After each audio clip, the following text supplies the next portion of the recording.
J'ai longtemps attendu avant de faire cette vidéo sur la procrastination. Bonjour à tous, je suis Fabrice Julien, coach et auteur, expert en séduction et j'ai beaucoup remis au lendemain le fait de faire cette vidéo. Non, c'est même pas vrai en fait. Je suis même pas trop un procrastinateur, mais je l'ai été et c'est pour ça que je voudrais vous parler du fait de procrastiner. Alors qu'est-ce que c'est que procrastiner? Procrastiner, c'est remettre toujours au lendemain. Mais c'est pas remettre tout et n'importe quoi au lendemain. C'est un procrastinateur, c'est un mec qui va remettre au lendemain les tâches qui sont vraiment problématiques pour lui. En fait, c'est souvent un comportement qui est guidé par l'anxiété, le perfectionnisme, la peur du jugement. Alors le jugement de soi, ce que tu vas juger toi-même et ce que les autres vont te juger, ce que les autres vont penser de toi. Ça peut être aussi dû à une faible estime de soi, ça peut être dû à de l'apathie, à une certaine impulsivité. Bref, il y a beaucoup de choses, mais ce n'est jamais vraiment des choses positives qui peuvent mener à la procrastination.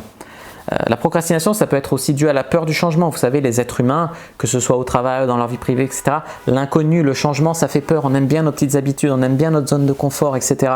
Non, si quelque chose ne va pas dans votre vie, n'attendez pas 100 ans pour le changer, pour essayer de le changer. Alors, une autre chose qui peut mener à la procrastination, c'est des gens qui n'ont jamais appris en fait la maîtrise de soi, qui n'ont jamais appris à reconnaître leurs désirs. Alors, ils ne savent pas trop ce qu'ils pensent, machin. Je vous donne un exemple. Des fois, je dors avec des filles sur Tinder pour faire des plans à trois avec ma complice et moi. Et les filles se connaissent tellement pas qu'elles ont envie de faire un plan à trois, on parle pendant une semaine et puis le jour J, ah non, je viens pas, j'ai mal au ventre, je dois être malade, machin. Mais non, c'est le stress. C'est le stress de sortir de ta zone de confort et de faire ce que tu as vraiment envie de faire au fond qui te met dans cet état-là. Et si tu attends que la fois où tu n'auras pas mal au ventre, machin, ça n'arrivera pas.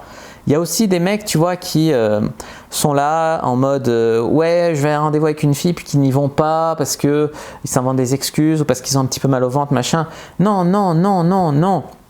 Dites-vous bien que si les femmes évitent déjà à cause du stress, si nous aussi on se met en stratégie d'évitement et tout, ça ne va pas aller. Nous devons avoir un mental beaucoup plus fort, pas faire la victime.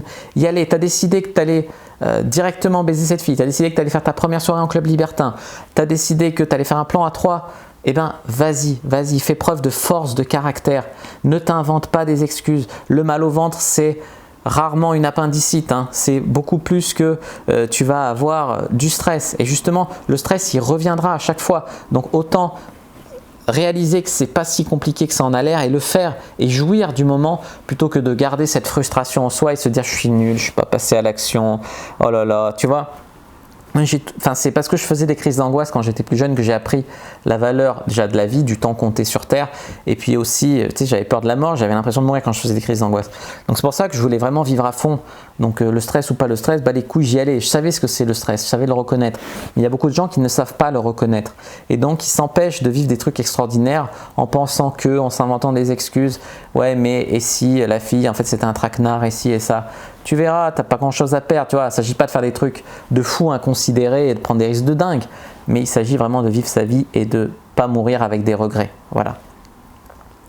Voilà ce que je voulais vous dire. Alors les gens s'inventent des excuses, ça peut être des excuses en manque de ressources non renouvelables, genre j'ai pas le temps d'apprendre la séduction, voilà. En termes d'excuses renouvelables, j'ai pas l'argent, je suis étudiant. Ça peut être des excuses, manque de talent personnel, mais moi je serai jamais assez doué pour apprendre la drague et tout. En fait, tout ça, ce sont des excuses. Je veux dire, un guide à 20 €, même mon guide de base, les bases de la séduction à 7 €, c'est pas quelque chose qui va ruiner un mec, même si tu es étudiant, je suis désolé. Si tu t'inventes des excuses pour pas sortir de ta zone de confort et pour pas faire ce dont tu as envie de faire au fond. Le temps, ça se trouve, quand on veut, on peut, c'est pareil. Le talent personnel, je suis pas grand, je suis pas beau, pourtant j'ai séduit 350 filles, je fais des expériences de ouf sexuellement, je couche avec des actrices porno. Alors, pourquoi pas toi? Parce que les gens s'inventent des stratégies d'évitement. Les stratégies d'évitement, c'est quoi? C'est d'éviter ce qui nous angoisse, même si on aimerait vraiment le faire au fond. C'est vraiment ça l'exemple de la fille qui a envie de réaliser le fantasme du plan A3, et qui ne vient pas finalement parce qu'elle s'invente des excuses, elle a paniqué au dernier moment, elle n'a pas su faire preuve de force de caractère et se dominer. Voilà, ça peut être aussi les mecs qui vont dire ouais, il y a trop de bruit dans cette boîte, je ne peux pas aborder, ouais, la fille est trop grande pour moi, ouais ci, ouais ça.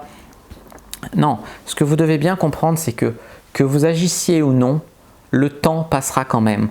Alors arrêtez de tout remettre au lendemain, arrêtez de procrastiner, arrêtez de vous inventer des stratégies d'évitement, arrêtez de pas oser, tu vois. Vraiment, le meilleur moment pour vous lancer dans faire ce que vous avez vraiment envie de faire, c'est maintenant. C'est pas à la fin de l'année scolaire.